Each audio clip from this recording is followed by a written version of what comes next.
Hey, Troy, what's going on? Hey, Steve. Hey there. All right, so we are live here. This is a little presentation here today on just pests that you would have in your worm bin. We're going to just have you guys check in, let us know where you're from. Let's see, we've already got a few comments loaded from before. We've got Roger from Metcalf, Georgia. Patrick from Nevada. Cool. Patrick. Yeah, Dig Love. How's it going, man? Hope your new business is going well. Cool. We'll give it a couple more minutes for some folks to stream on in here. I really didn't publicize this one quite as well as I did the one before. So I sent an email out, let some folks know on Facebook, but otherwise I just sort of trickled this one out here. So good thing we can watch this stuff on YouTube later and on Facebook. So if you're a fan of the Urban Worm Company or you follow us on YouTube, that will you can watch this even after we've gone live. So cool. We'll just give a couple more minutes here. Talk about what we'll be discussing today, and I'll share my screen and get going. So I'm Steve Churchill, owner of the Urban Worm Company. I've got my chief soil nerd, Troy Hinke, here on the left side of your screen. It's funny that Troy, this morning, Tori was asking me, she goes, is he okay with being called the soil nerd? And so I said, I think he is. I've just been doing it. So are you okay with that title? Yeah. I like nerd stuff. Okay, cool. All right, I'll let her know that I'll let her know that it's okay. So vermicompost learned by doing. I forget your first name. Patrick. That's right, Patrick. There, you're in Tampa. One of my favorite steakhouses is Burns. There in Tampa. It's incredible. I heard Charlie's or O'Charlie's or something like that is good too. But I love Tampa. It's one of my favorite overnights when I can get down there. So cool. All right. Well, I tell you what. Welcome everybody. This is the Urban Worm live stream. Going to be talking about worm bin pests today. Get to that presentation. We're going to be going over really kind of what are these? Are these really a problem? Do you need to fix them? And if so, how do you fix them? Before we get to that, just a couple housekeeping items. Troy will be speaking at the New England Cannabis Conference in June 10th and 11th. I don't know which day you're speaking, Troy. Yeah, it's a Friday and Saturday, and I'm speaking on Saturday morning at 11 a.m. Saturday morning at 11. Okay, cool. So I know I'll be there. If anybody is in the neighborhood and wants to attend that would be awesome. The other thing is the North Carolina State Vermiculture Conference is going on in October 22nd and 23rd, I believe. Troy will be speaking at that as well, and I'll be in the back picking my nose or something like that, having a good time. So that is always a fun conference. If anybody is interested in doing this, anything beyond the hobby scale, whether it's for a business or you work for a municipality or you're a sustainability professional, something like that, this is just a great thing to go to. So anyway, those are two housekeeping items here. So tell you what, I will just go ahead and share my screen. I'm not sure if you mentioned it. I was spaced out for just 1 second, but that worm conference this year is also going to be live streamed. So if you can't make it in person, you can purchase tickets and watch online. Yeah, absolutely. That's a big deal that she's doing that. I'm glad to see her. I can't see my screen that far away. Yeah, I'm glad that Rhonda decided to do that. I think it's going to be able to help vermicomposting reach a lot more people who can't make it to Raleigh or can't take time off work. So, cool. All right, well, let's get started. I will pull up my screen here. Yeah, you know who we are and what this is about. So, just a couple slides here that talk about kind of pests in general. When you've got a worm bin, you've got something that is it's warm. It's going to be between, let's say, 55 to 90 degrees. It's going to be humid in there, and it's going to be full of food, and that is attractive to a heck of a lot more that's attractive to life. It's not just attractive to worms. And so you're going to have an environment that is going to be attractive to things that you're going to call pests, that are just the normal, natural parts of really, in a sense, of soil, which sort of leads us into the fact that it's all part of an ecosystem. So I know Troy had a few words on these, what we call pests, and what their roles are in the soil and in your worm bin. So Troy, if you got anything prepared, take it away. Yeah, nothing necessarily prepared, but Steve's going to be mentioning different organisms that you may find in a bin, and there's really not that many that are going to be problematic or pests. Things like potworms may look funny to you, but they're going to help to break down more matter even more, or roly-polies, mites. All these things are going to chew through material the same way that worms do. So worms aren't necessarily gaining their nutrition from the organic matter they're chewing through, but they're helping to shred that material down into smaller particle sizes, where they're exposing more surface area for bacteria and fungi to then break that material down even farther. So most of these beings are just shredders or decomposers that are going to break things down even further, and then they're gaining their nutrition. Usually most of these are from like an earthworm will chew through leaf matter, but what they're getting the minerals and nutrients from is the microorganisms that they're also consuming. So there's not a lot of bad organisms in your bin, and it's a whole, like Steve said, it's a whole ecosystem or food web full of different beings, and you shouldn't have to worry if you see things other than your worms in there. Cool. Thank you.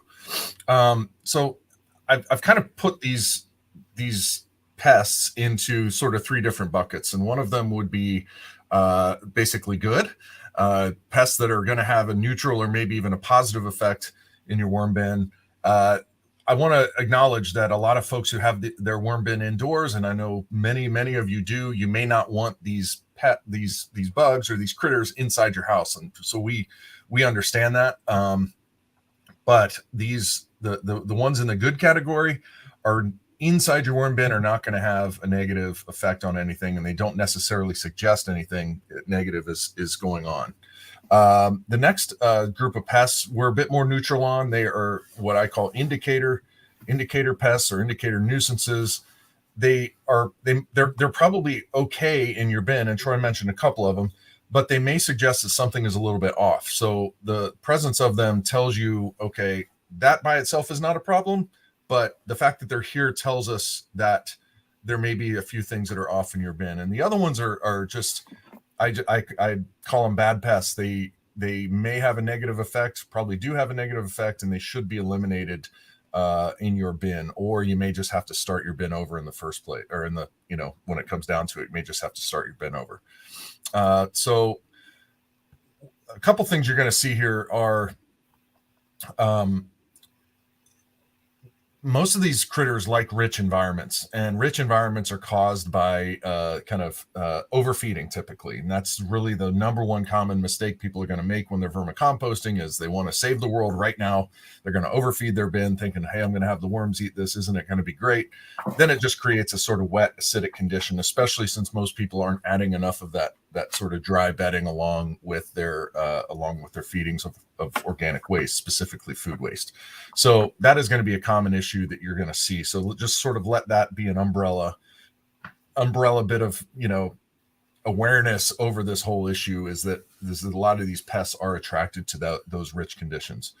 One thing I want to mention, you're going to hear this word or hear this term, is diatomaceous earth. Diatomaceous earth it's kind of funny. I don't know how they ever came up with this stuff or how they ever figured it out, but diatomaceous earth is the crushed and powderized remains of an oceanic plankton called a diatom. And they somehow found that if you crush this stuff down, it produces these microscopic, tiny little edges and scratchy things. And so those are really, really noxious. I don't say noxious, but they're really harmful to hard-shelled pests. So as hard-shelled pests crawl over diatomaceous earth, they end up getting scratched to death, which really dehydrates them. I mean, it seems like a terrible way to end your life. But diatomaceous earth is something that you can use on hard-shelled pests. So you're going to hear me say that. I wanted to kind of get that out there up front. The one thing I'll mention on diatomaceous earth is it needs to be a food-grade diatomaceous earth. Don't use the kind that you would have for like swimming pool filters or something like that. But that is going to help to eradicate those hard-shelled pests. The other thing too, overall, is that often, especially for those indicator pests, the issue isn't how do I kill the potworms. It's how do I prevent them from sort of showing up in the first place. So when you think about these things, try to solve the cause of the issue and not the effect. And I understand that. I do understand that if your bin is in your living space or it's near where your husband, wife, partner, roommate, boyfriend, girlfriend live, then they may not want these things in here. And if it's a matter of eradicating the pests or not vermicomposting at all, let's go ahead and eradicate the pests, and we'll try to give you a few solutions for how to do that. So as we go through these good pests, these are the ones that I consider to be good. Those roly-polies, these have all sorts of different names: pill bugs, sow bugs, wood lice, potato bugs. Interesting fun fact here is that these are the only crustaceans that are adapted for terrestrial life. So these things do not live in water. They can't live in water. They are the only ones that are adapted to life. These things exist just to sort of tear and shred things up.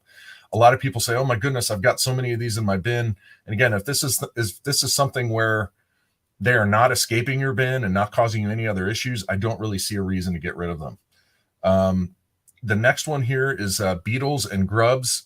This is in the good category just because the beetles themselves don't prey on worms. They are great at sort of shredding through that organic waste. The grubs are the larvae of the beetle. Now, the one thing I will say about this, I give this the green light there up in the right-hand corner, but these things are okay in a worm bin, but the grubs are not good in a garden. Troy, can you just talk about what grubs? I think I understand what they do, but you're the farm guy here. So why would you not want grubs in a garden? Oh, you're muted. I'm sorry. I put you on the spot there, Troy.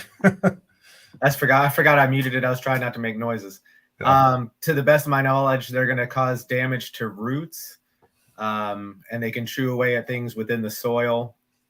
One way you can deal with grubs, I know this isn't the topic for right now, but in their garden, you can actually purchase predatory nematodes that you release, or they're actually bacterial feeding nematodes that you release, and they get into the grub larva and then chew away at the grub larva. So yeah, that's one way to deal with them. But yeah, they're going to cause damage within the soil to roots and stuff.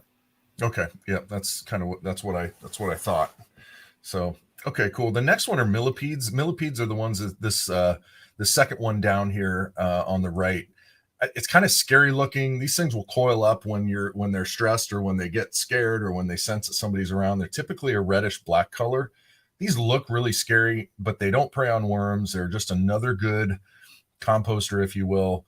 And if you want to get rid of them, you can, but they don't do any harm in your worm bin.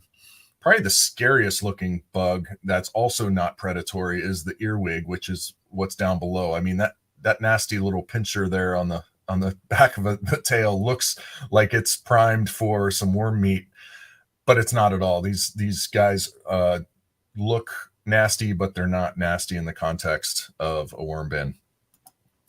These next ones are indicator pests. This is where it gets a little bit more complicated in terms of the presentation, just because these are things that a lot of people see. They get fooled by them thinking they're other things. They think that things are going awesome when in fact the presence of these pests really indicates that some things are off. And I'll give you a few examples. First one here is a potworm. It's probably hard to see this picture, but these are when you have potworms, you're going to have thousands of them at one time. they're going to be whitish worms. They're going to be really small. A lot of people will find these in their bin and unfortunately think that, hey, I'm doing great with reproduction. Look at all of these thousands of worms. Well, if they are not sort of reddish or pinkish and they are just in insane numbers like this, those are potworms. And so potworms are generally attracted to wet and acidic conditions. And like Troy said, in soil, they're really not a bad thing. They are good at breaking things down, just like your worms are. But when you have that acidic environment that's really wet, that's when potworms can show up. So one little solution here, and again, this is more to fix the potworms than it is to fix your worm bin. But you could take bread and sort of soak it in milk, or maybe just wet it down with milk and lay it on top of your vermicompost. That's going to get the potworms to sort of swarm that stuff. You can grab that sopped up bread with all the potworms and just remove it. But otherwise, you want to fix this by maybe backing off on the feeding, adding dry bedding, maybe adding some eggshells or otherwise materials that will help raise your pH, and then it will sort of alleviate some of those acidic conditions. The next one are mites. Mites are so common. It's probably, along with fruit flies, probably the most common non-worm to show up in a worm bin. They're going to be reddish or white in color. People often mistake them for cocoons, especially the red mites. So they'll think, hey, things are going great. And I'm like, well, things may be going great, but you got mites there. They're not cocoons. They are, what I believe the term, Troy, is microarthropods. They are good composters. They're excellent shredders of that material, but they are attracted to a worm bin that's too wet, or they're attracted to pockets of food in a worm bin, especially around pumpkin time or watermelon time. If you put a nice big chunk of watermelon in your worm bin, you're going to get mites. And again, not such a bad thing if you can tolerate them. But that's why you've got them, because they just love the wet stuff. You can again feed this fix the cause by adding dry bedding or adding that diatomaceous earth that we talked about earlier. Fruit flies and fungus gnats, very common. They're attracted to fermenting conditions. So you've got that food waste in there. It just starts breaking down. If you don't have enough of that, carbon-rich paper or cardboard waste, you're gonna attract fruit flies. So it's a very common symptom of overfeeding. A couple ways you can get around this is you can bury your food waste during your feeding. Again, add more dry bedding. One thing a lot of people don't realize is that fruit fly larvae in particular is often on food waste before you ever put it in your worm bin. So if you are leaving like banana peels out, that will attract those fruit flies that come lay their eggs, and then you put your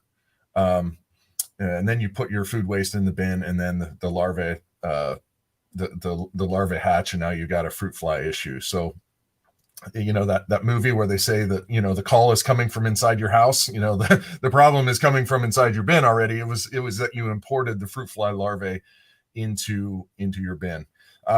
Few ways you can handle this. I know somebody actually commented on this before we even went live, is that you can use something called BTI, which is, I think, harmful only to fruit flies. It is a man-made product. It's basically a chemical that can kill off fruit flies.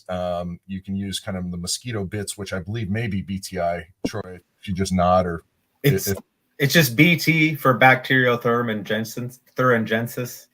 Okay. Is that the same that mosquito bits are made out of, or no? Yeah, it's those little dunky donuts that you put in your like water barrels and stuff.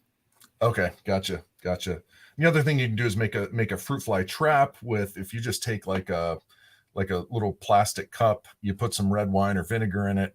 You can take cellophane and put it over the top of that, and then you can poke holes in it or a slit in it. The fruit flies are going to be attracted to that, kind of go down into that stuff, and then not be able to get their way out. So that's one way of getting rid of them.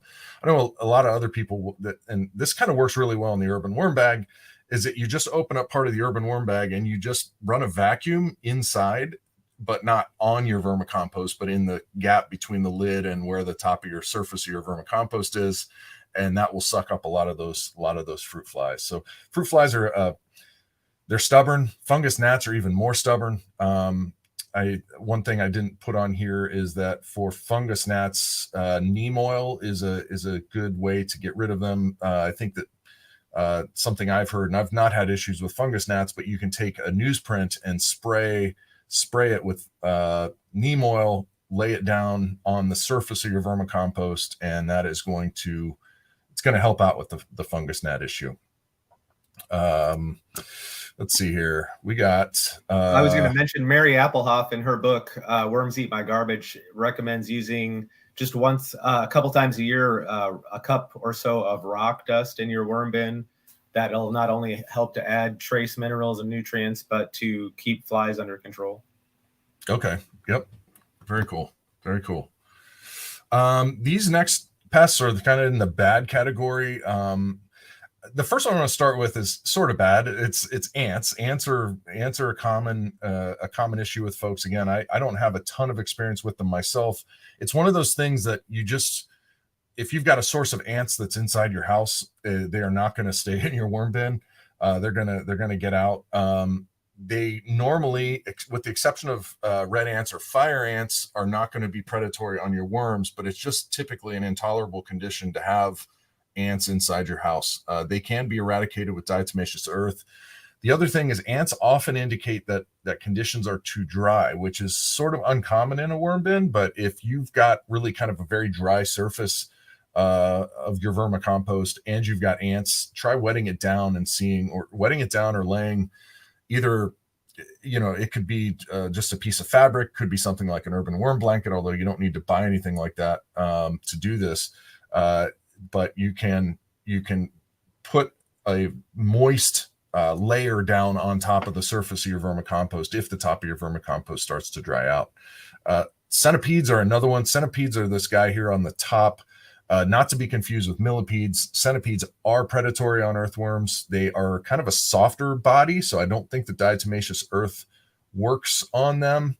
I'm not 100% sure on that, but centipedes do prey on earthworms, whereas the millipedes, which are those harder kind of more they're both segmented, but the millipedes that don't have those really long legs are not. So the centipedes are bad guys and should be just sort of plucked out of your bin. I know a lot of people don't like doing it, but I don't mind just reaching in there and just pinching them out of there.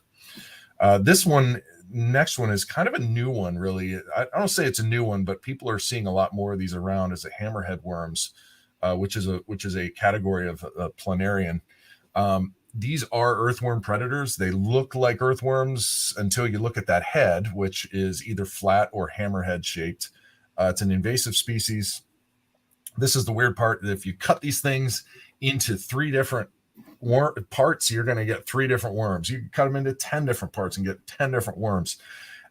They will grow back. And so I'm not 100% sure how you fix this at scale, but if you see these things, I know I would probably be putting it on a sidewalk and putting it under a torch, burning these things. You can treat them with salt or citrus oil is another thing that may be a little bit more of an easier thing. If you've got a worm bin that's been affected with this, you should not be affected with these worms if you've got something that sits up off the ground, like a hungry bin, like a worm factory, like an urban worm bag.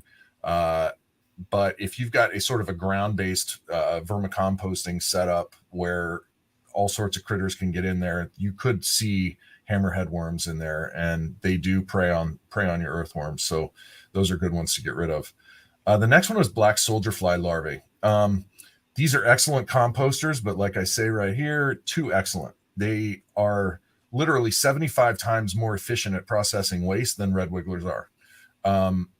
They will outcompete your worms for food, and if you get a big I hate to say infestation of them, I tell people I think you're better off just sort of restarting your worm bin. Take your existing worms out of there, start a new worm bin. Hopefully no black soldier fly larvae are in there, otherwise they will reproduce and you're going to have the issue again. So I sort of put this in the bad category. So I just say manually remove them or consider restarting the bin. So I'm just going to open it up to any questions anybody has. Troy, I don't know if you've been tracking any of the questions coming in. It looks like there's not too many because I think we covered a lot of this stuff. But do you have anything? Do you have anything to add before we get to those questions about any of this? One thing if you're not as familiar with centipedes versus millipedes, centipede is the one that he just had up there. Centipedes are flat-bodied. So they're if you were to look at them, they're going to be pretty horizontal to your bin, and they move rather quickly. Whereas millipedes are round bodied. They look more like a earthworm shape where they're cylindrical, and they're not going to have the little antennae or the little two pokey things sticking out on each end. And then if you look super close, I believe it's centipedes have one leg per segment and millipedes have two legs per segment. Interesting. So yeah, just to millipedes are this middle guy here, in this right column, and then centipedes are up at the top right here. So cool. And if you're not familiar with the hammerhead worms and you like horror movies, I would Google them and look up how they eat worms. It's pretty gruesome. No thanks. The only thing you had mentioned keeping things covered. I was just going to mention to stress to keep things covered with, like, as soon as you put food waste in, cover it with newspaper or shredded leaves, some type of brown matter, carbonaceous material, or simply burying it in the existing material, like you said, because having that exposed food is going to bring more likely to bring pests. So in my home composting worm or any bin, like in the bucket in my kitchen, I'll put down some shredded up newspaper and then put my food scraps in. And then every time I'm adding food, I'm adding a little bit of shredded newspaper so that it's soaking up moisture, keeping odors down, and keeping it covered up. And you're not, so when flies land, like Steve said, a lot of times you're going to have fly larvae that's already on food, like banana peel or something. But if you have newspaper down, they're not going to land and lay eggs on the newspaper. They're going to land on wet, gooey food, sticky material. Mm-hmm. Yeah. You want to make it a harder target, right? You want to make it like, let's not make it so easy. So that's why people say bury food waste in your worm bin. That way the fruit flies can't even really fly down to it and just land on it. It doesn't mean that they won't lay their eggs somewhere else, but you don't have to make it that easy for them. Right. So, and your food waste is going to likely break down more quickly because you have more surface area that's touching the material that is inoculated, has all that bacteria and fungi already, that's going to touch that surface area to help break it down, rather than it just being up in the air where it's not touching as many microbes. Mm-hmm. Cool. Looks like a few questions have come in here. Do you want to go ahead and handle those, Troy? And we'll I was going to read them out for you if you wanted me to. Question sure. is, will the gnat population eventually go away now that I'm doing these things? Well, the gnat, so let me read the beginning. It says, I have gnats, been vacuuming and starting freezing the food before feeding, making sure to cover before with shredded paper. Question is, will the gnat population eventually go away now that I'm doing these things? I think I would do something like the neem oil as well to make sure that you actually eradicate it. Otherwise, it's sort of, you're just sort of, scooping water out of a leaky boat in a sense. So I feel like that's an issue where we want to fix the cause, not just the effect. Granted, I think you want to eradicate, of course, the gnats, not just make it a little tougher for them. So I think that neem oil is gonna do a good job helping. And those dunks, I believe that the fungus gnats are going to be affected by the mosquito bits and the BTI as well. Not 100% sure there. I know that fungus gnats tend to be a little bit harder to eradicate than the fruit flies. But I mean, it's going to help. I just don't want to say that they'll go away. I would do all the above. I would bury your food waste. I would do the trap. I would do the mosquito bits, and see where it goes from there. I wish I had a better, yes, just do this one thing, but I think it's going to be a combination of several things. Robin says at the bottom here, I'm sorry. The most effective solution is Microlift, which is a BTI product. Works better than Dunks and better than neem oil. So Microlift, I've never heard of it, but it's, I'm not the authority on that. So Robin suggests Microlift, a product called Microlift. So there was outdoors sea invasive jumping worms, how to keep them out of worm and compost bins. I was just going to say, I don't think you're likely to have the jumping worms in a bin. I've seen those in Nashville. When I was doing a lot of landscape jobs, I would pull back the mulch and see them in landscaping, but I don't think it's going to be as much of an issue of them getting into the bins unless someone's picking them up and putting them in bins. Yeah, they are not going to just work their way into a bin that is separated from the ground. But if you've got an outdoor compost pile that you've inoculated with worms, they are going to find their way in there. Especially, I know that this has been a real big issue from the upper Midwest through the Northeast. It looks like it's a bit more of a worm that I think people expect to see in the South, but now they've got these issues in the North as well. So you're not going to, just like Troy said, unless you're importing these things into your worm bin and culturing them, you're not going to have them in your worm bin. You will have them in an outdoor compost pile, especially if it's woody. Like we've got, dead leaves, those things they're great at breaking it down, but they're unfortunately great at breaking down everything else in the forest that the trees use for sustenance. So I don't know how to tell you how to keep them out of a ground-based. They're tough suckers. Yeah, they're bad news. Let's see here. Somebody said, what does it mean when things sprout in my urban worm bag? When you have something sprout in there, it's just because you've put food scraps in there that had seeds like a cucumber and the environment was right for it to take off. Just like if you were to have left if that cucumber grew on a vine, fell to the ground and it wasn't harvested, those seeds might take off right in the soil there, like a volunteer plant in your compost. People have volunteer plants. It's the same thing. So the environment was right for them to take off, and it's probably better for them to take off in your compost than you using your compost and then having a bunch of things sprout when you're trying to grow whatever in your garden and you've got other things sprouting out. Yeah. I typically mean like you've got something really nice and fertile in there and most people are not pre-composting their food waste. And even if they do, they may not be doing it 100% to where they're killing all the seeds, but you've got these seeds that remain viable. And they will sprout when they're in, when it's time. So I just pick them, lay them back down on the surface. Eventually they'll break down, and it's just another thing that can be vermicomposted.